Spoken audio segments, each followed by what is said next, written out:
The bass thrummed through my chest like a second heartbeat, vibrating through the worn leather of my boots and up into my bones. Friday night at the Velvet Room meant packed bodies, spilled drinks, and the kind of reckless energy that made people forget their problems, or create new ones. I wiped down the mahogany bar for the third time in 10 minutes. My fingers pruned from constant contact with ice water and gin, the sharp scent of citrus and alcohol permanently embedded under my nails. "Emma! Another round for table 6!" Marcus shouted from somewhere in the chaos, his voice barely cutting through the remix of some pop song I'd heard 1,000 times. I nodded, though he couldn't see me, and reached for the top-shelf vodka. My arms ached. My feet screamed. The double shift was killing me, but the rent didn't care about my exhaustion, and neither did the mounting hospital bills from Mom's last treatment. I was invisible here, just another bartender in black, pouring poison for people who had money to waste. I caught my reflection in the mirror behind the bottles. Dark circles under green eyes, blonde hair scraped back into a messy bun, the same tired face I'd been wearing for months. 23 and already running on fumes. "Emma!" I turned to find Jess and Mia stumbling toward the bar, their faces flushed with alcohol and mischief. They'd been here since happy hour, and I'd lost count of their drinks around number 5. "We're bored," Jess announced, leaning dramatically across the bar, her sequined top catching the strobing lights. "Entertain us." "I'm working," I said, mixing the vodka sodas with practiced efficiency. "Entertain yourselves. That's what we're doing." Mia grinned, that dangerous smile that had gotten us into trouble since high school. "Truth or dare? Your turn." I groaned. "I'm not playing dare," Mia decided for me, her eyes scanning the crowd like a predator selecting prey. "I dare you to kiss the most dangerous-looking man in this bar." My stomach dropped. "Absolutely not. Come on." Jess giggled, already scanning the room. "Live a little. When's the last time you did something crazy?" "Never. I didn't do crazy. I did safe. I did responsible. I did double shifts and meal-prepped lunches, and fell asleep watching nursing tutorials, because that was the plan. Save enough, go back to school, build a real life. There." Mia pointed toward the VIP section, partially hidden behind frosted glass panels. "Corner booth, black suit. That's your guy." I followed her finger, squinting through the dim lighting and fog machine haze. The VIP area was elevated slightly, separated from the main floor by velvet ropes and a bouncer who looked like he could bench press a car. And there, in the shadows of the corner booth, I could barely make out a figure. But even from this distance, even through the crowd and the smoke and the pulsing lights, I felt something shift in the air. He sat utterly still while chaos swirled around him, an island of calm in a sea of drunken movement. I couldn't see his face clearly, just the sharp cut of his jaw, the way the dim light caught on dark hair styled with precision, the breadth of shoulders that filled out a suit that probably cost more than my car. 3 men flanked him, standing rather than sitting, their eyes constantly scanning the room with the focused intensity of guard dogs. "Him?" My voice came out smaller than I intended. "Unless you're scared," Mia sing-songed. I wasn't scared. I was sensible. There was a difference. But sensible hadn't gotten me anywhere except exhausted and broke. Sensible meant another Friday night watching other people have fun while I cleaned up their messes. And maybe it was the exhaustion, or the frustration, or the way Jess and Mia were looking at me with pitying eyes that said, "Poor Emma, always so careful, always so boring." "Fine." The word escaped before I could stop it. "What?" Jess's eyes widened. "I'll do it." My heart hammered against my ribs. "1 kiss. Then you 2 leave me alone for the rest of the night." Mia squealed, clapping her hands. "Yes. Go before you chicken out." I untied my apron with shaking fingers, my mouth suddenly dry. This was insane. This was the opposite of everything I stood for. But my feet were already moving, carrying me around the bar, through the press of bodies that smelled like expensive cologne and desperation. The bouncer at the VIP rope looked at me like I was a stray dog wandering into a palace. "I need to..." I gestured vaguely toward the corner booth. "Deliver a message."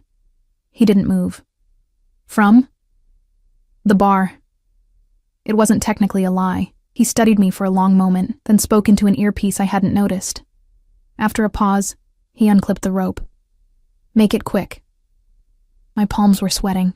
The VIP section was quieter, insulated somehow from the chaos below. The carpet was thicker here, muffling sound. The lighting was softer, amber instead of strobing neon. And with each step closer to that corner booth, the air seemed to grow heavier, charged with something I couldn't name. I could see him better now, mid-30s maybe. Dark hair swept back from a face that was all brutal angles. Sharp cheekbones. A nose that looked like it had been broken and reset.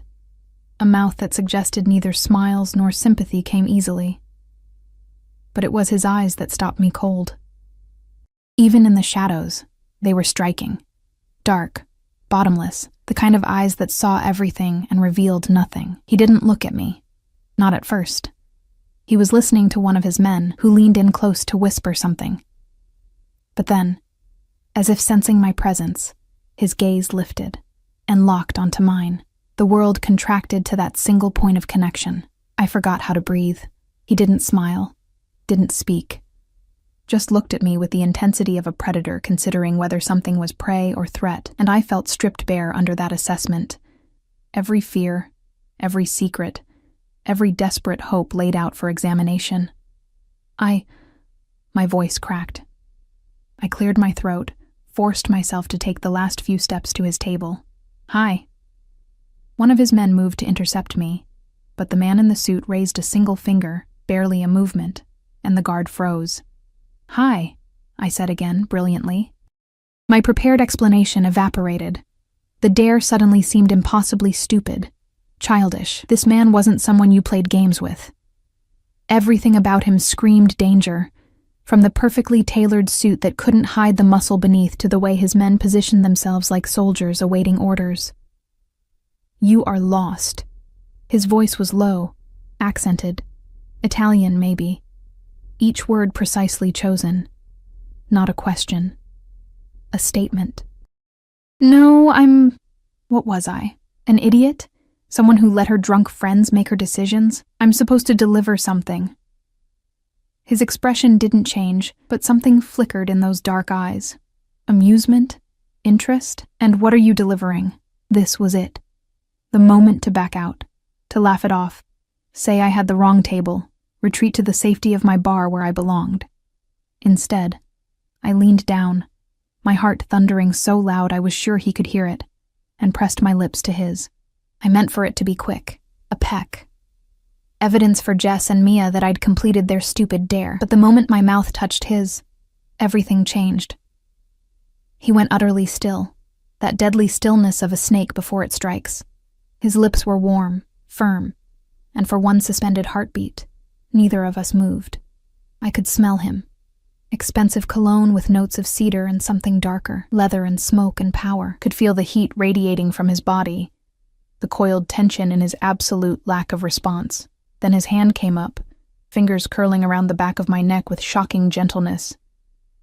And he kissed me back. It wasn't gentle. His mouth moved over mine with the confidence of a man who took what he wanted. His grip on my neck firm enough to keep me exactly where he wanted me. The kiss deepened, turned hungry, and I gasped against his mouth, which was apparently an invitation, because his tongue swept past my lips, tasting, claiming, possessing.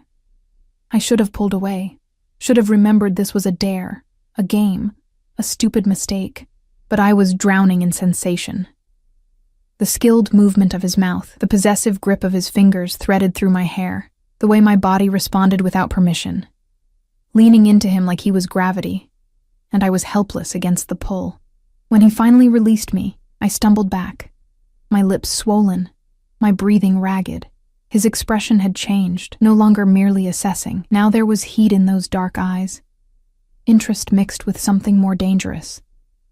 What is your name? His voice was rougher now, the accent more pronounced. Emma. It came out as a whisper. Emma. He repeated it slowly, like he was tasting each syllable. Who sent you? No one. It was just... The truth was too embarrassing. A dare. Something shifted in his face. His men exchanged glances, and then, impossibly, The corner of his mouth lifted in what might have been a smile, though it held no warmth. "A dare," he repeated. "You kiss strange men on dares?" "You're my first," I admitted, then immediately regretted it. That almost smile widened fractionally. Fortunate for me, he leaned back, his fingers drumming once against the table, a gesture that somehow seemed significant. "What do you do, Emma, who kisses dangerous men on dares?" "I'm a bartender. Here. I gestured vaguely toward the main floor. "Get back to work." "Yes," he agreed, but his eyes said something else entirely. I turned to leave, my legs unsteady, my mind reeling. What had I just done? Kissed a complete stranger in the VIP section like some kind of... "Emma," I froze at the sound of my name in his mouth. "I will see you again." It wasn't a question. It was a promise. I fled back to the bar, past the bouncer who watched me with new interest, through the crowd that suddenly felt suffocating. Jess and Mia were waiting, bouncing with excitement. "Oh my God, you actually did it!" Mia shrieked. "Who was he?" Jess demanded. He looked intense. I didn't answer. Couldn't, because I was staring at the corner booth, where the man in the black suit was speaking to one of his guards, his eyes never leaving me even as he gave what appeared to be instructions. And then I saw it. The way other patrons gave his section a wide berth, the way the manager himself appeared, nodding deferentially as he spoke to the man, the way even the security guard seemed nervous in his presence. "Emma?" Jess waved a hand in front of my face. "You okay? You look like you've seen a ghost." "Not a ghost. Something much worse. I just kissed someone important, someone powerful, someone who didn't belong in a place like this except by choice, and whose choice clearly meant something significant." The man stood, buttoning his suit jacket with practiced ease. His men formed a protective formation around him immediately, and as he walked toward the exit, people parting before him like water around a stone, he paused at the edge of the VIP section. Our eyes met across the crowded bar. He touched 2 fingers to his lips, then pointed at me, acclaiming. A mark. A promise. Then he was gone, swallowed by the night and his entourage, leaving me trembling behind my bar with the taste of cedar and danger still on my tongue, and the terrible, creeping realization that I had just made a mistake I couldn't unmake. My phone buzzed. A text from an unknown number. "Your shift ends at 2 a.m. My car will be waiting. Don't run, Emma. It will only make things more interesting." The blood drained from my face. How did he have my number? How did he know my schedule? I looked up to find Marcus staring at the corner booth, then at me, his face pale. "Emma," he said quietly. "Please tell me you didn't just kiss Dante Caruso." The name meant nothing to me. The look on Marcus's face meant everything. "Who?" I whispered. "The head of the Caruso family." His voice was barely audible over the music. "The most dangerous man in the city, and I had kissed him on a dare. I didn't sleep. How could I? When every time I closed my eyes I saw his face, those dark, bottomless eyes that had looked at me like I was something to be acquired, possessed, kept. When I could still feel the ghost of his fingers on the back of my neck, firm and possessive, claiming me with a single touch.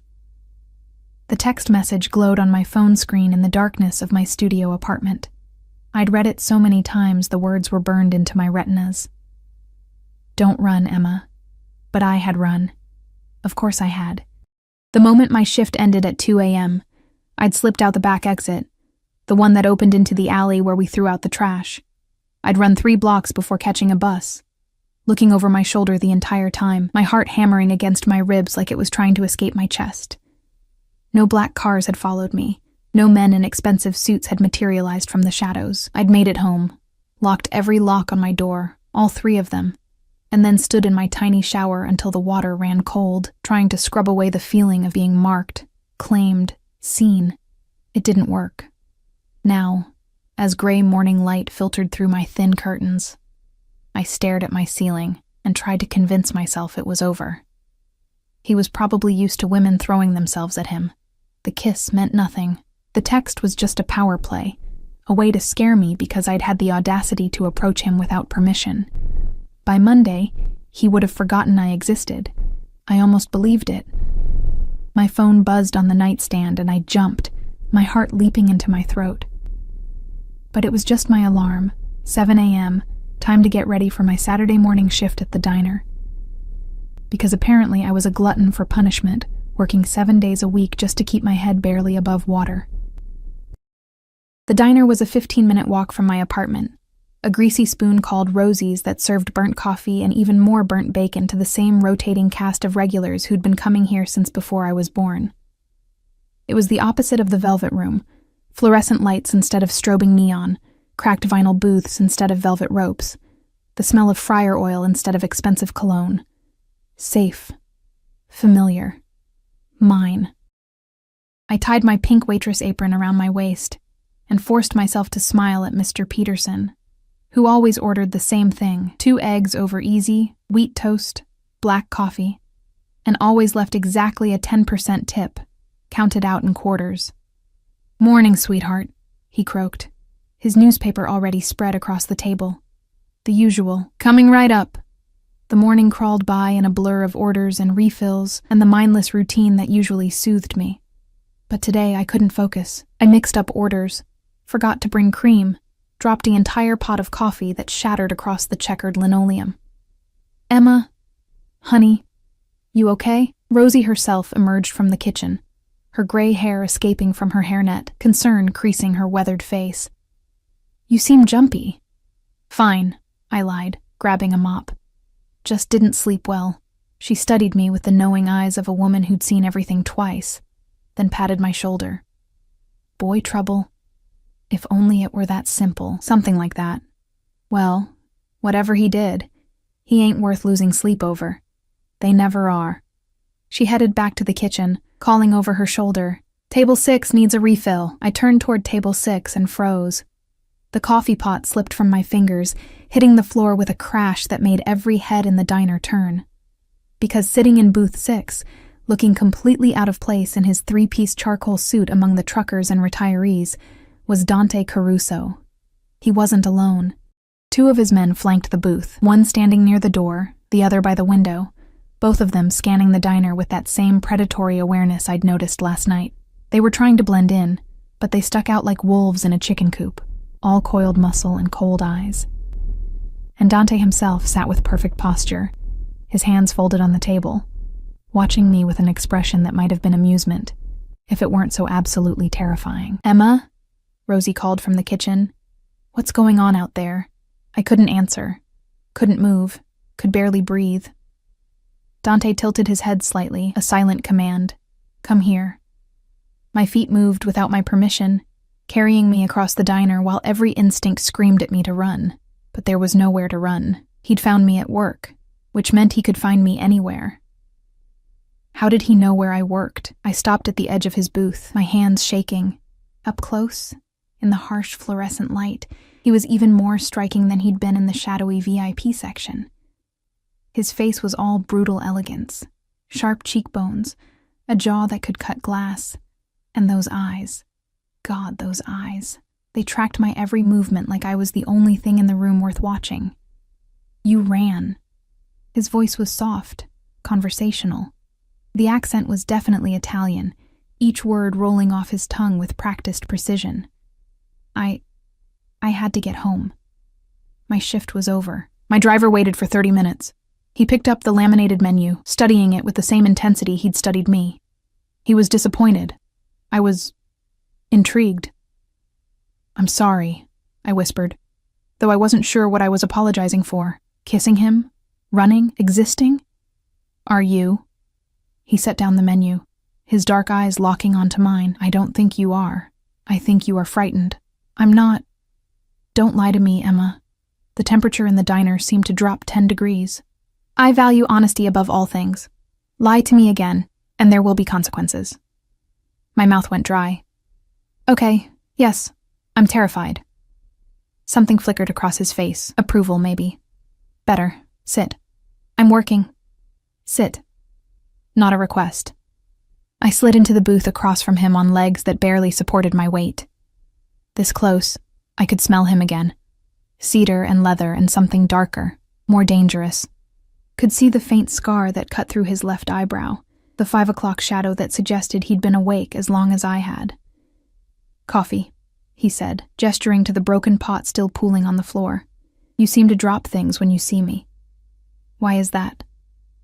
Because you're... I caught myself before saying terrifying. Unexpected. He leaned back, one arm stretched along the back of the booth, completely relaxed. Or at least, appearing relaxed. But I could see the tension in his shoulders, the way his eyes never stopped moving, cataloging exits and threats. Tell me, Emma, what do you know about me? Just your name, Dante Caruso. I swallowed hard. And that you're... important. Important. He tested the word, then smiled. A real smile this time, though it didn't reach his eyes. Diplomatic. Did your manager tell you anything else? I thought of Marcus's pale face, the way he'd pulled me aside before I left last night. Stay away from him, Emma. The Caruso family, they're not people you want to be involved with. They're dangerous. Connected. No, I lied, then immediately regretted it when his expression hardened. Emma. He said you were dangerous, I amended quickly. That your family is... connected. Connected. Another word tasted and considered. Also diplomatic. Your manager is smarter than he looks. Dante leaned forward, his elbows on the table, close enough that I could see flecks of gold in his dark irises. I will be honest with you, since I expect the same in return. Yes, my family is connected. We have business interests that are not always legal. We have enemies, we have power, and we protect what is ours with extreme prejudice. My hands were shaking so badly I had to clasp them in my lap. Why are you telling me this? Because you kissed me. He said it simply, like it explained everything. You walked into my section, looked me in the eye, and kissed me like you had every right to do so. No fear, no calculation. Just impulse. It was a dare, I whispered. Yes, a dare. His fingers drummed once on the table. That same gesture from last night. Do you know how long it has been since someone approached me without wanting something? Without fear or greed or ambition? I shook my head. Neither do I. He reached across the table, his hand covering mine before I could pull away. His skin was warm, his grip gentle but unbreakable. You are either very brave or very stupid, Emma. I have not decided which. Stupid, I said immediately. Definitely stupid. That almost smile returned. Perhaps. But you intrigue me, and I am a man who is rarely intrigued. I'm nobody, I protested weakly. I'm just a waitress, a bartender. I'm broke and exhausted, and I have nothing you could possibly want. You have yourself. His thumb stroked across my knuckles, a possessive gesture that made my breath catch, and I find that I want to know you, your story, your dreams, your fears. His grip tightened fractionally. Your taste. Heat flooded my face. Mr. Caruso. Dante. Dante, I corrected, testing his name on my tongue. It felt dangerous. Forbidden. I don't understand what you want from me. Neither do I. Not yet. He released my hand, leaving my skin feeling cold in the absence of his touch. But I will. Have dinner with me tonight. I have to work. Call in sick. I can't afford to. I will compensate you for the lost wages. He pulled out his phone, tapped something, and then my phone buzzed in my apron pocket. There. I have sent you the address. 8 o'clock. A car will collect you at 7:30. I pulled out my phone with shaking fingers. The text showed an address in the Upper East Side, the kind of neighborhood where apartments cost more than most people made in a lifetime. And below it, a notification from my banking app. A deposit. $5,000. My heart stopped. I can't accept this. You already have. He stood, buttoning his suit jacket with practiced ease. His men immediately moved to flank him, forming a protective formation. 8 o'clock, Emma. Don't run again. I would hate to have to chase you. The way he said it, soft, almost gentle, made it clear that he would chase me and that I wouldn't like what happened when he caught me. What if I say no? The question escaped before I could stop it. Dante paused, turning back to look at me with those bottomless dark eyes. For a long moment, He said nothing. Then he reached out, his fingers tilting my chin up, forcing me to meet his gaze. "You won't," he said simply. And then, impossibly, he leaned down and pressed a soft kiss to my forehead, a gesture so at odds with everything else about him that I gasped. He straightened, releasing me, and walked toward the door. His men followed, moving with synchronized precision. At the entrance, he paused, glancing back over his shoulder. "Wear something nice, Piccola. I'm taking you somewhere special." Then he was gone, leaving me shaking in the booth with $5,000 in my account and the certain knowledge that my life had just changed in ways I couldn't begin to understand. Rosie appeared at my elbow, her face pale. "Emma, honey, was that—" "I don't know," I whispered, even though I did. "You need to be careful." She gripped my shoulder, her fingers digging in hard enough to bruise. "Men like that, they're dangerous. They take what they want and they don't let go." I looked down at my phone, at the address glowing on the screen, at the money sitting in my account like a promise and a threat. "I know," I said. But even as I said it, even as fear coiled in my stomach like a living thing, I knew I would go. Because Dante Caruso had looked at me, really looked at me, and seen something worth wanting, and God help me, some desperate, broken part of me wanted to be wanted, even if it destroyed me. I stood in front of my closet at 6:30, staring at the pathetic collection of clothes hanging before me, like they might spontaneously transform into something appropriate for dinner with a Mafia boss. They didn't. 3 pairs of jeans, all faded, 2 work shirts, the black uniform from the Velvet Room, a sundress I'd bought at a thrift store 2 years ago, and in the very back, still wrapped in dry cleaner plastic, the navy blue dress I'd worn to my father's funeral. My hands trembled as I reached for it. "Wear something nice, Piccola." The Italian endearment had echoed in my head all day. "Little one." As if I were something small and precious, something to be protected rather than something to be feared. The contradiction made my head spin. This man who Marcus said was dangerous, who commanded a room with a single gesture, who had men willing to kill for him, calling me Piccola like I was delicate. The dress slipped over my head, the fabric whispering against my skin. It was simple. Modest neckline, hem just above the knee, long sleeves, respectable. The kind of thing you wore when you needed to look put together, but couldn't afford to actually be put together. I twisted my hair up, letting a few strands fall to frame my face. Minimal makeup. I didn't own much anyway. A swipe of mascara, a touch of lip gloss. My hands were still shaking. My phone buzzed. 7:15. The car is downstairs. I peered out my window.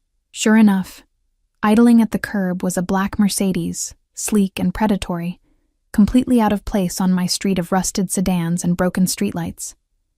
A man in a dark suit stood beside the back door, waiting with the patience of someone who had all the time in the world. This was insane. I should text back, say I was sick, say I'd changed my mind, say anything that would let me stay in my safe, small apartment where the most dangerous thing was the mold growing behind my refrigerator. Instead, I grabbed my thrift store purse, checked that I had my keys and pepper spray, and headed downstairs. The driver opened the door as I approached, his face professionally blank. "Miss Emma." Not a question. He knew exactly who I was. "Hi," I managed, my voice barely above a whisper. The interior was all black leather and new car smell, so clean it made my apartment look like a dumpster. I sank into the seat, and the door closed with a solid, final sound, like a vault ceiling shut. We pulled away from the curb, and I watched my neighborhood disappear through tinted windows. The driver said nothing, just navigated through traffic with the kind of precision that suggested military training.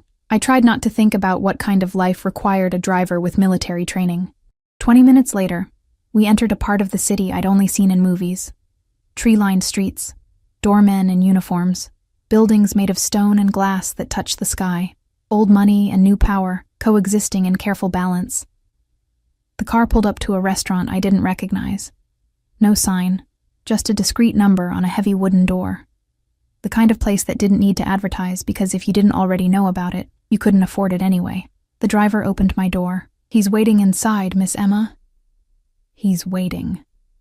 My legs felt like water as I approached the entrance, Before I could knock, the door opened, revealing a maitre d' in a tuxedo who looked at me with the kind of polite disdain reserved for people who clearly didn't belong. "Name?"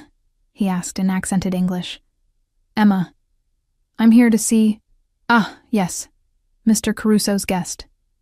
His entire demeanor changed, the disdain replaced by something that looked almost like nervousness. "Right this way, please." The restaurant was small, intimate, maybe 10 tables total, all occupied by people who radiated wealth and power. Crystal chandeliers cast warm light over white tablecloths and silver that actually gleamed. The air smelled like truffle and wine and money. And at the back, in a private corner that overlooked the city through floor-to-ceiling windows, sat Dante. He stood as I approached, and I was struck again by the sheer presence of him. He'd changed from this morning, now wearing all black, the suit perfectly tailored to his powerful frame. A dark shirt open at the collar, revealing a hint of golden skin. His hair was still damp, like he'd showered recently, and the scent of his cologne reached me even across the distance. "Emma." My name in his mouth was a caress. He moved around the table, pulling out my chair with old-world courtesy that seemed at odds with everything I knew about him. "You look beautiful," I almost laughed. Beautiful. In my funeral dress and drugstore makeup, surrounded by women dripping in diamonds and designer labels. But the way he looked at me, like I was the only person in the room, like I was something precious, made the laugh die in my throat. "Thank you," I whispered, sinking into the chair. "You didn't have to. All of this. I wanted to." He returned to his seat, and immediately a waiter appeared with wine. Expensive, judging by the reverent way he poured it. "I wanted to see you somewhere beautiful, somewhere worthy of you." "I work in a diner that smells like fryer oil," I pointed out, trying for levity. "This is definitely not worthy of me." That almost smile appeared. "You work in a diner because you must, not because you choose to. There is a difference." He lifted his wine glass. "To choices, Emma, and to second chances." I picked up my glass with trembling fingers, the crystal cold against my palm. "What are we having a second chance at?" "Everything." He took a sip, watching me over the rim. "Tell me about yourself, the real you, not the tired waitress or frightened bartender. Who is Emma?" The question was so unexpected, so genuinely curious, that I found myself answering honestly. "I don't know anymore. I used to be a nursing student. I was going to help people, save lives, make a difference." I laughed, but it sounded bitter even to my ears. "Then my dad died, left us with nothing but debt. Mom got sick, and suddenly I was just surviving, working, existing." "Your mother," Dante said quietly. "What is her illness?" "Breast cancer, stage 3. The words still hurt to say, even after 6 months. "She's in treatment, but the bills—" I stopped, realizing I was telling a stranger, a dangerous stranger, about my family's problems. "I'm sorry. You didn't ask me here to listen to my sad story. I asked you here to know you." He leaned forward, his dark eyes intense. "And I am learning that you are loyal, sacrificial. You put others before yourself, even when it costs you everything." "That's not special," I protested. "That's just what you do for family." "No, Piccola, it is not what everyone does. It is what good people do, rare people." His hand reached across the table, fingers intertwining with mine. "You interest me more every moment." The waiter appeared with the first course, something delicate and artistic that I couldn't identify. Dante released my hand, and I immediately missed the warmth of his touch. "Eat," he commanded gently. "You are too thin. You do not take care of yourself." "I take care of my mom," I countered, but I picked up my fork. The food was incredible, course after course of things I couldn't pronounce, but that melted on my tongue like poetry. Dante watched me eat with undisguised satisfaction, barely touching his own plate. "Why did you kiss me?" he asked suddenly, between the third and fourth courses. The truth this time, not the dare. I set down my fork, my face heating. I don't know. My friends dared me, yes, but when I saw you, I struggled to find the words. You looked so alone, surrounded by people but completely alone. And I thought, just for a second, what would it be like to be someone who could reach someone like you? Someone untouchable. His expression shifted, something raw and almost vulnerable flashing across his face before his mask slammed back into place. Alone, he repeated softly. Yes. I am very alone, Emma. By choice, mostly. By necessity, always. Why? The question slipped out before I could stop it. Because caring about people makes you weak. He said it matter-of-factly, like reciting a lesson learned long ago. People you care about become targets, leverage, weapons that can be used against you. That sounds like a terrible way to live. It is the only way to live and survive in my world. He paused as the waiter delivered dessert, something chocolate and decadent. But you make me want to be reckless, to take risks I should not take. My heart hammered against my ribs. What kind of risks? Instead of answering, he stood, moving around the table with predatory grace. He offered his hand. Dance with me. There's no music. As if on cue, soft jazz began playing from hidden speakers. The other diners didn't even look up, as if the entire restaurant existed solely to serve Dante's whims, because it probably did. I let him pull me to my feet, lead me to a small open space near the windows. The city sprawled below us, lights twinkling like fallen stars, while Dante's arm slid around my waist, pulling me close enough that I could feel the heat of his body through our clothes. I don't really know how to dance, I admitted as he began to move, guiding me effortlessly. Then let me lead. His breath was warm against my ear. Trust me, Emma. Trust him. Trust a man who admitted to running a criminal empire, who had people killed, who lived in a world of violence and power I couldn't begin to understand. But his hand was solid at the small of my back, his movements confident and sure. And I found myself relaxing into his embrace, letting him guide me across the floor. Why me? I whispered against his chest. You could have anyone. Models, actresses, women who belong in your world. Why me? Because you kissed me without knowing who I was. His hand tightened on my waist, possessive. Because you looked at me and saw a man, not a monster or a meal ticket. Because when I told you the truth about what I am, you did not try to use it or run from it. You simply asked why. I did run from it, I reminded him. Last night. Not from me, from your fear of me. There is a difference. He pulled back slightly, tilting my chin up with his free hand. I am not a good man, Emma. I have done terrible things. I will do terrible things again, but with you. His thumb brushed across my lower lip, his eyes following the movement. With you, I want to try to be better. Dante? He kissed me. Not like in the bar, hungry and demanding. This was different, softer, searching, like he was trying to memorize the taste of me, the feel of me, like I was something precious he was afraid might break. I kissed him back, my hand sliding up his chest to curl around his neck, and felt something shift between us, something dangerous and inevitable, like a storm gathering on the horizon. When he finally pulled away, his breathing was ragged, his eyes black with desire. Come home with me, he said. Not a command, a request. Let me show you my world. Let me keep you safe. Safe? I laughed shakily. You're the most dangerous thing that's ever happened to me. Yes, he agreed. But I am dangerous for you, not to you. There is a difference, Piccola, and I think you are beginning to understand it. He was right. God help me. He was right, because standing in his arms, the city spread out below us like a kingdom at our feet. I didn't feel afraid anymore. I felt claimed, wanted, alive. Okay, I whispered.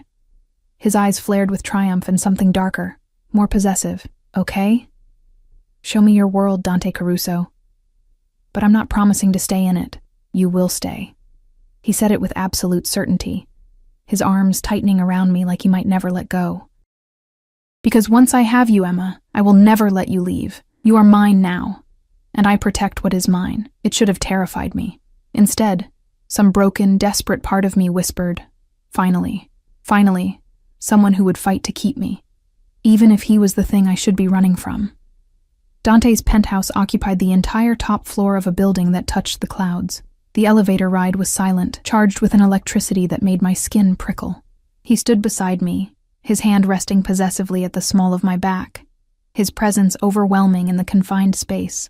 I could feel the heat radiating from his body, could smell the cedar and leather of his cologne mixing with something uniquely him, power and danger and dark promises. The doors opened directly into his home, and I stepped into a world I'd only glimpsed in magazines. Floor-to-ceiling windows wrapped around the entire space, offering a 360 view of the city lights sprawling below like a fallen galaxy.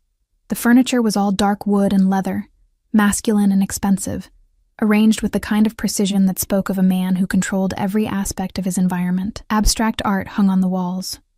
Originals, I was certain, and a fireplace crackled in the corner despite the mild weather, casting dancing shadows across marble floors. "It's beautiful," I breathed, moving toward the windows. From this height, the city looked peaceful, the chaos and grime invisible from above.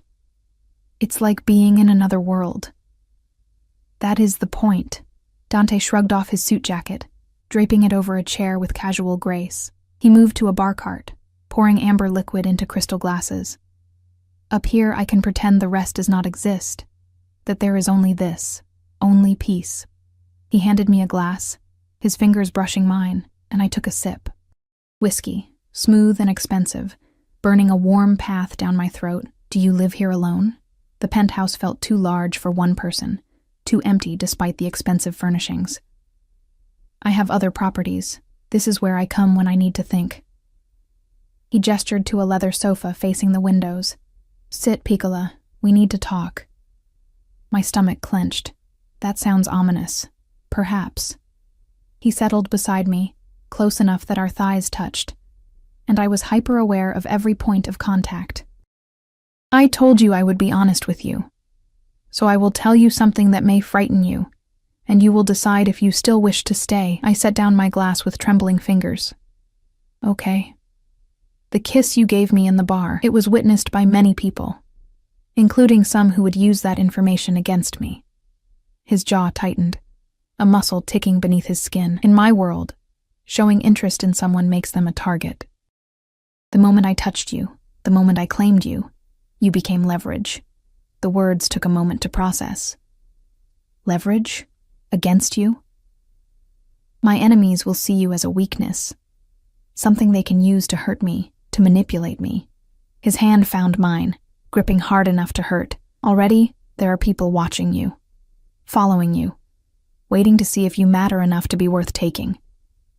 Fear shot through me, cold and sharp. "You're saying I'm in danger because I kissed you?" "Yes." No sugarcoating, no false comfort, just brutal honesty, which is why I cannot let you go back to your apartment, your job, your life as it was. I jerked my hand away, standing up so fast I stumbled. "What? You can't just— I have a life. My mom needs me. I have bills to pay." "Your mother is being moved to a private facility as we speak." He remained seated, watching me with those dark, unreadable eyes. "The best cancer treatment center in the country. No cost to you. She will have round-the-clock care, experimental treatments, everything she needs." The room spun. "You— What? When did you—" "This afternoon, after I left the diner."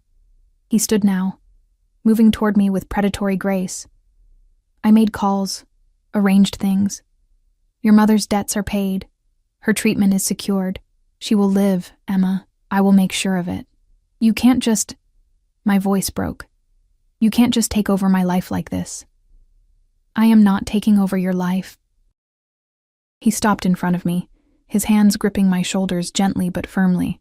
"I am protecting it. There is a difference. By forcing me to stay here, by making me a prisoner, by keeping you safe." The facade cracked, real emotion bleeding through, fear, possessiveness, something raw and desperate. "Do you understand what they would do to you? The men who want to hurt me? They would take you, torture you, use you until you were broken, then send me pieces of you to prove their power." I recoiled, bile rising in my throat. "Jesus Christ. That is my world, Emma." His grip tightened. "That is the reality of caring about someone when you are what I am. So yes, you will stay here, you will be protected, And you will let me keep you safe even if you hate me for it. I don't hate you, I whispered, and was shocked to realize it was true. I'm terrified. Of you, of this, of what you're offering. Good. Fear keeps you careful. His thumb brushed across my cheek, catching a tear I hadn't realized had fallen. But know this, Piccola. I will never hurt you. Never let anyone hurt you. You are mine to protect now, and I protect what is mine with everything I have. Why? The question tore from my throat. Why me? You don't know me. We've had one dinner, one kiss. Why would you upend your life, put yourself at risk, for someone you just met? Because you are the first person in 10 years who has made me feel something other than rage or emptiness. His forehead pressed against mine, his breath warm on my lips. Because when you looked at me, you saw a man worth knowing. And because the moment your lips touched mine, I knew I would burn the world down before I let anyone take you from me. It was insane. Possessive. The kind of declaration that should send me running. Instead, I kissed him. I poured everything into it, my fear, my confusion, my desperate need to feel something real in a life that had become nothing but survival. His arms came around me immediately, crushing me against his chest, and he kissed me back like I was oxygen, and he was drowning. Stay, he breathed against my mouth. Stay with me, Emma. Let me give you everything. I don't want everything, I gasped as his lips found my neck, teeth grazing sensitive skin. I need. Tell me. His hands slid up my back, possessive and demanding. Tell me what you need. To matter. The admission broke something inside me. To matter to someone. To not be invisible anymore. He pulled back, his eyes blazing. You will never be invisible again. Everyone will know you are mine. Everyone will know that to touch you is death. He kissed me again, deeper this time, claiming, and I let him. Let him back me toward the bedroom. Let him unzip my dress with hands that shook slightly. Let him worship my body with a reverence that made my chest ache. Beautiful, he murmured against my skin. So fucking beautiful. And mine. Say it, Emma. Say you are mine. I'm yours, I whispered, and felt the truth of it settle into my bones. I woke to sunlight streaming through unfamiliar windows and the warmth of Dante's body behind me, his arm heavy across my waist, possessive even in sleep. For a moment, I let myself believe this was normal, that I was someone who woke up in penthouses with powerful men, someone whose biggest problem wasn't making rent but choosing which designer dress to wear. Then reality crashed back. My phone was buzzing somewhere. I extracted myself carefully from Dante's grip. He barely moved, though I noticed his breathing changed, suggesting he wasn't as asleep as he appeared, and found my purse on the floor. 7 missed calls from Rosie, 3 from Marcus, 12 texts from Jess and Mia demanding to know where I was, and 1 from an unknown number. Enjoy him while you can. He always loses what he loves. You'll be no different. My blood ran cold. What is it? Dante was behind me instantly, fully alert despite having been asleep seconds ago. His eyes scanned the message, and his expression turned to stone. Fuck. Who is that? Who sent this? Someone who wants to frighten you. Someone who will die for this. He took the phone, his fingers flying across the screen. I need you to listen to me very carefully, Emma. From this moment forward, you do not go anywhere without my men. You do not answer calls from numbers you don't recognize. You do not... Dante. I gripped his arm, forcing him to look at me. Who sent this? He was silent for a long moment, warring with himself. Finally, probably the Moretti family. They have been trying to undermine me for years. If they know about you. His jaw clenched. This is my fault. I should have been more careful. Should have protected you better. You're not God, I said quietly. You can't control everything. I can try. He pulled me against him, his arms like steel bands. I will try, Emma. I will keep you safe. A knock at the bedroom door made me jump. Dante called out something in Italian, and one of his men entered, his face grim. They spoke rapidly in Italian, Dante's expression growing darker with each word. Finally, he turned to me. Your apartment was broken into last night. Ransacked. They were looking for you. The room tilted. My things. are being collected and brought here. But Emma, he cupped my face in his hands, forcing me to meet his eyes. You cannot go back there. Ever. Do you understand? That life is over. You are mine now, and you will stay where I can protect you. My mom is safe. I have men watching her. No one will touch her, I swear it. His thumbs brushed across my cheekbones. But you must trust me. Must let me keep you safe. I should have been terrified. Should have demanded my freedom, my life back. Instead, I nodded, because the truth was, I had nothing to go back to. No apartment, no safety. No life that wasn't defined by exhaustion and fear and barely surviving. And Dante, dangerous, possessive, violent Dante, was offering me something I'd never had. Protection, security, the promise that I mattered enough to fight for. Okay, I whispered, I'll stay. The relief on his face was almost painful to witness. He kissed my forehead, my cheeks, my lips. Gentle kisses that contrasted sharply with the violence I knew he was capable of. I will make them pay for frightening you, he promised against my mouth. Everyone who dared to threaten what is mine will learn the cost of such foolishness. Don't. I gripped his shoulders. Don't do anything that will get you killed. I can't. I've lost too many people already. Something shifted in his expression, softening. You care for me. Of course I care for you, you idiot. I stopped, realizing what I was about to admit. I am what? He prompted. A rare, genuine smile playing at his lips.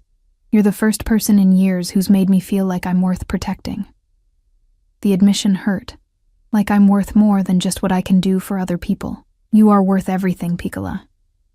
He kissed me deeply, thoroughly, and I will spend every day proving it to you. The buzzer sounded.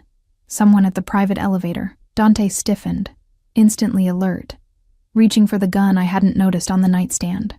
Stay here, he commanded, already moving. Dante, stay here. The words were steel, allowing no argument. He disappeared into the living room, and I heard voices, his men, speaking rapidly in Italian. Then a woman's voice, cultured and cold, cutting through the discussion. Where is she? Where is the little nobody who thinks she can replace me? My stomach dropped, because I knew that tone, knew the venom, the entitlement, the rage of a woman scorned. Dante had told me about his world, his enemies, his business, but he hadn't told me about her. And as I heard her heels clicking across his marble floors, heading directly for the bedroom, I realized his most dangerous enemy might not be the Moretti family. It might be the woman who thought she owned him first. She was beautiful. That was my first thought as the bedroom door swung open, revealing a woman who looked like she'd stepped out of a fashion magazine. Tall, willowy, with jet black hair cascading down her back in perfect waves. Designer dress that probably cost more than I'd made in a year, diamonds glittering at her throat and wrists. Red lips curved in a sneer that somehow made her even more stunning. And absolutely furious. So this is her. She looked me up and down with the kind of disdain reserved for insects. This is the little waitress who thinks she can have Dante Caruso? I pulled the sheet tighter around myself, painfully aware that I was naked in Dante's bed, while this woman stood fully dressed and armored in couture. I don't know who you are, Isabella Moretti.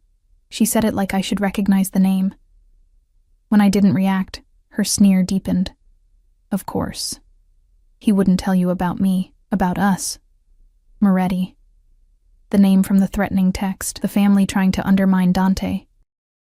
Dante appeared in the doorway, his face carved from stone, a gun held loosely in one hand. Get out, Isabella. Or what? You'll shoot me? She laughed, a sound like breaking glass.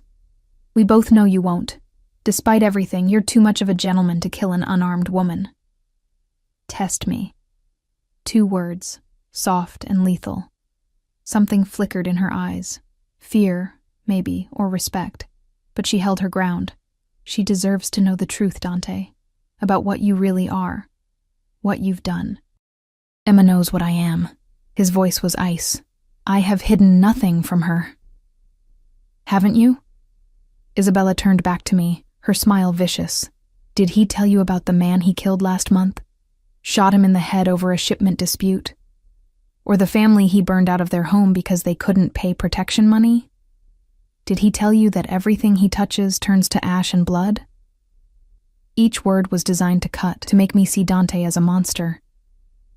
And maybe they should have worked. Maybe I should have been horrified, but I saw the tension in Dante's shoulders, the way his jaw clenched, the flash of something that looked like shame in his eyes. He'd told me he wasn't a good man.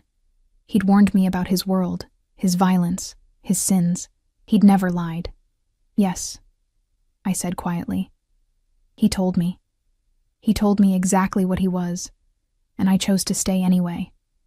Isabella's perfectly made-up face twisted with rage. You stupid little girl. You think you're special? You think you're the first woman he's brought into his bed and promised to protect? Isabella. Dante's voice cracked like a whip. Leave, now, while I still have enough control not to put a bullet between your eyes. You loved me once, she hissed, her composure cracking. Before your father poisoned you against my family, before this ridiculous feud destroyed everything, I never loved you. Each word was precise, brutal. You were an arrangement. A political alliance that served both our families, nothing more. Liar! She lunged forward, and suddenly there were guards in the room, Dante's men, materializing from nowhere to restrain her. She fought against them, screaming in Italian, mascara running down her face. You're going to get her killed, just like you got Marco killed. Dante went absolutely still. Get her out. Who's Marco? I asked as the guards dragged Isabella toward the door, her screams echoing through the penthouse. My brother.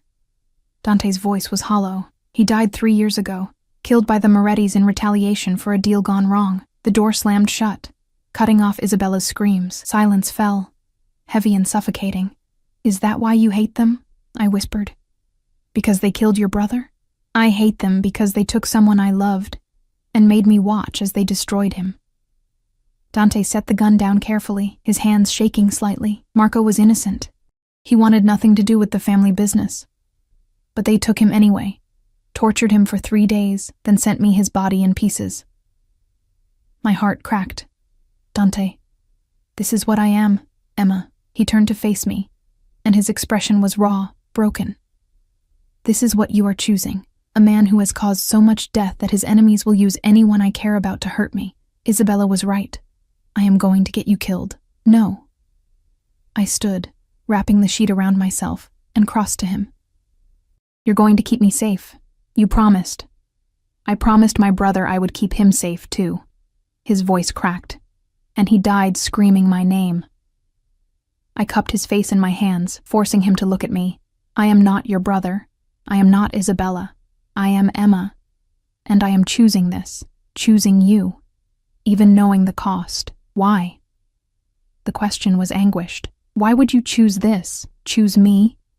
Because for the first time in my life, someone is fighting to keep me. The words poured out, unstoppable. My whole life, I've been the one holding everything together. Taking care of my dad before he died, taking care of my mom, working myself to death just to survive. No one has ever looked at me and said, "You matter enough for me to burn the world down." No one has ever made me feel like I was worth protecting. You are worth everything. His hands covered mine, gripping tight. You are worth dying for. Then don't die. I pulled him down, kissing him hard. Live for me instead. Fight for me. Keep us both safe. He kissed me back desperately, his arms crushing me against him like he was afraid I might disappear. I will kill anyone who tries to take you from me. I know. And I did. I'd seen the violence in his eyes, the cold calculation, but right now, I need you to tell me everything about Marco, about Isabella, about what happened to make you this way. So he did. We sat on the floor of his bedroom, wrapped in sheets and early morning light. And Dante Caruso, Mafia boss, killer, king of a dark empire, told me his story. He told me about growing up in his father's shadow, trained from childhood to take over the family business. About Marco, his younger brother who'd dreamed of being an architect, who'd begged to be allowed to leave the family. About how their father had refused, saying family was everything, blood was binding. About the night Marco was taken, the 3 days of waiting, hoping, praying, the box that arrived on the 4th day. About becoming the man his father wanted. Cold, ruthless, powerful. About building an empire on fear and blood because love only got you killed. About Isabella, the daughter of their rival family, offered as a peace treaty. The engagement that was supposed to unite their families, end the violence. About discovering it was all a lie. That the Morettis had planned Marco's death from the beginning, that Isabella had known, that the engagement was just another weapon. About the war that followed, the bodies, the blood, the slow, systematic destruction of everything the Morettis had built. I became a monster, he finished, his voice hoarse. I became exactly what my father wanted. And then I met you. I'm not going to fix you, I said quietly. I'm not going to make you a better man or redeem you with the power of love or whatever fairy tale you're imagining. He looked at me, surprised, but I'm also not going to run from you. I took his hand, intertwining our fingers. You're right. You're a monster. You've done terrible things. You'll probably do terrible things again. But you've also been honest with me from the beginning. You've protected me. You've given my mother a chance to live. And you've made me feel like I matter. You do matter. He kissed my knuckles. More than anything. Then prove it. I met his eyes. Not by killing your enemies or burning down their empire. Prove it by living. By being happy. By letting me choose to stay instead of caging me in gold and calling it protection. If I let you leave, I won't leave. I said it with certainty, not because I'm trapped, but because I want to be here, with you. But I need to know it's my choice, Dante. I need to know you trust me enough to let me choose you every day. He stared at me for a long moment, warring with himself. Then slowly, he nodded. Okay. You can come and go as you please. My men will protect you, but you are not a prisoner. Thank you. But, he continued, his grip tightening, you do not take stupid risks. You do not go anywhere without telling me. And if I say something is too dangerous, you listen. Agreed? Agreed.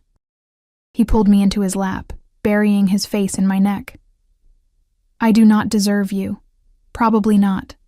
I ran my fingers through his hair, but you're stuck with me anyway. 3 months later, I stood in my mother's private room at the treatment center, watching her sleep peacefully. She looked better.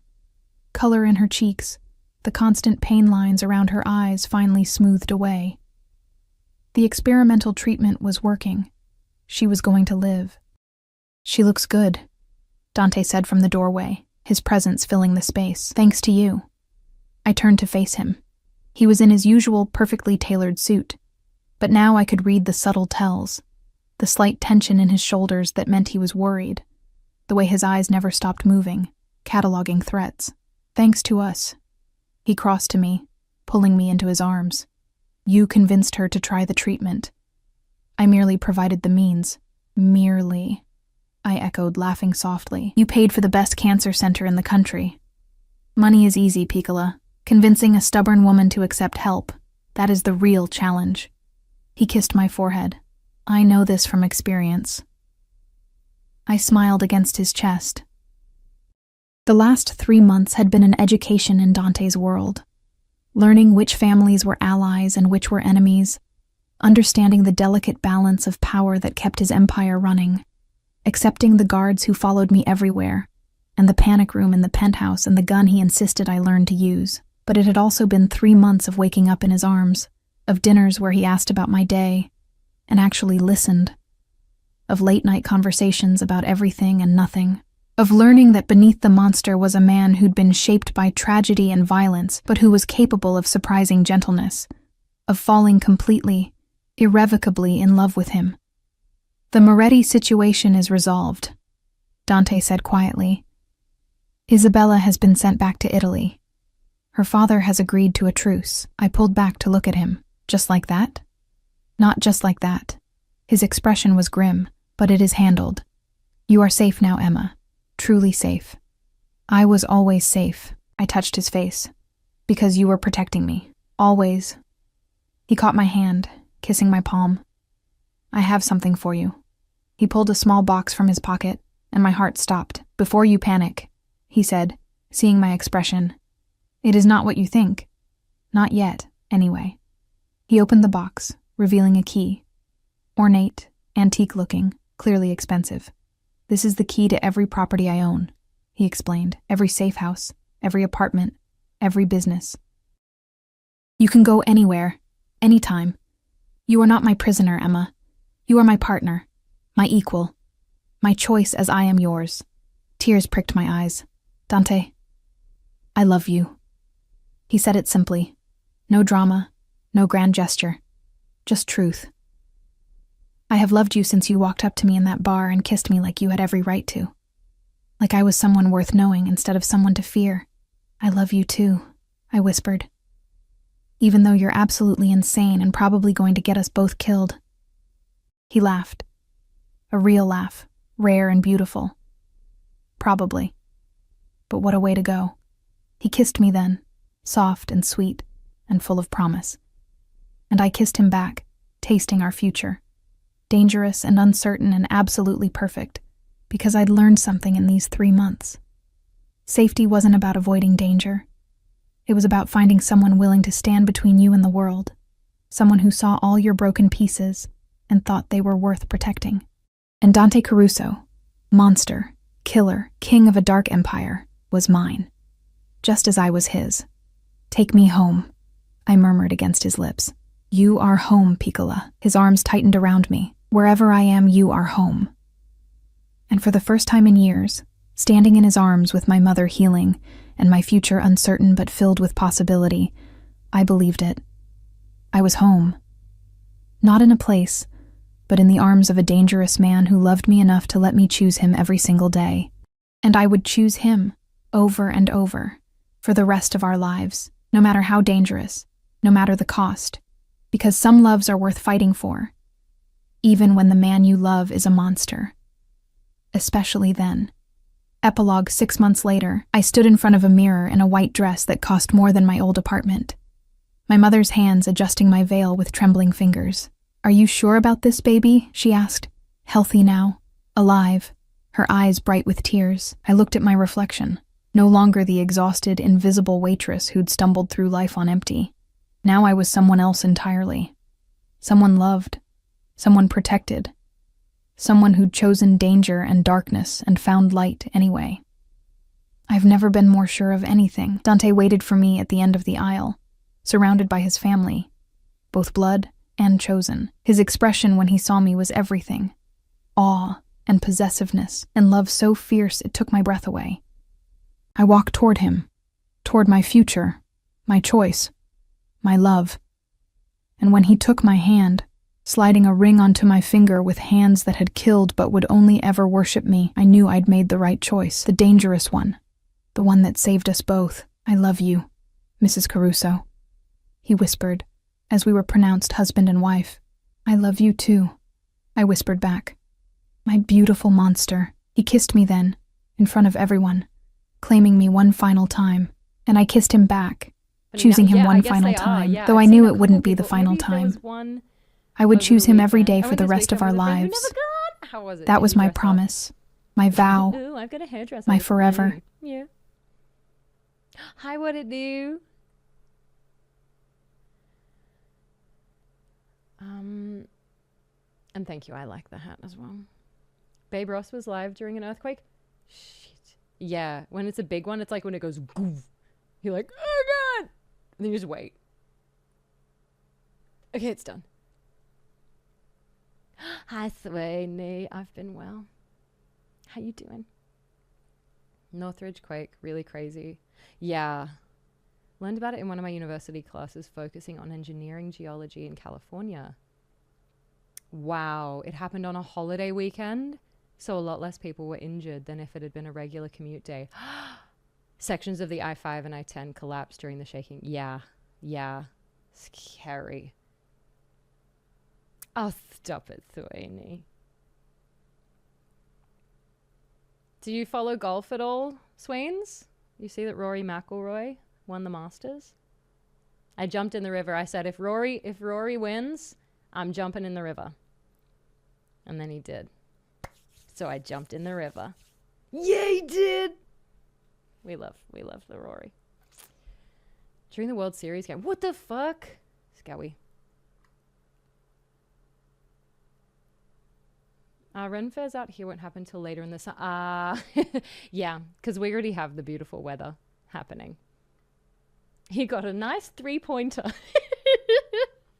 Yes, Emmy. He got a couple of 3-pointers. Yeah. I saw, and then he betrayed us by not having Irish food at his meal. The fuck did he eat? Rory, come on, King. What gives? It was so cute. They kept cutting back to a bunch of Irish lads in a pub watching the game, celebrating or commiserating. He's great. Bloody good.